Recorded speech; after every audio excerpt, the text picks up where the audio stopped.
uh, anyway, so I was playing fullback at a high level, and then at the same time I was during the so that was my summer sport, and winter sport was rugby. And then it came to a point, I think I was 19 or 20, where I had to make a decision, and I kind of knew that playing for the CFL was about as good as it's going to get for me, and I would make about, I don't know, like about $30,000 a year if I was still lucky. But I mean, I wasn't gonna make a lot of You're money breaking doing the that bank. stuff. Yeah.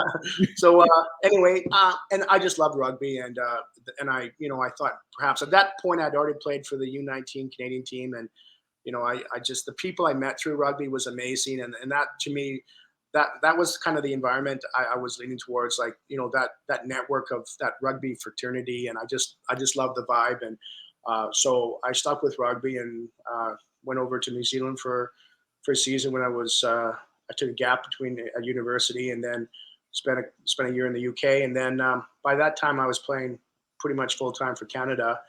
Wait, Um, real quick, yeah, just before you continue on, you talk about the sure. split on going from CFL and going into rugby, but at the time that you were going into rugby, rugby wasn't Yes. professionalized at that point, correct? Well, it wasn't, but I mean, there's still opportunity there, Gift. Like you were still, I mean, even though I went like going to a place like New Zealand when it's still the amateur age, or the UK when I played for the London Scottish, or Blackheath. I mean, there was an old thing, they had the thing of the boot money. You come into the change room afterwards, and there'd be a few English notes in the bottom of your boot. It was like, and they covered things. They got you a good job, and Right.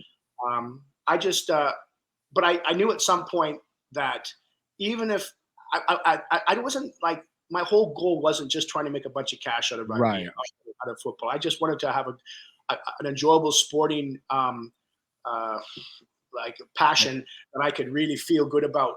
Like how am I going to use this to enjoy my life, and maybe I could open a few doors here and there.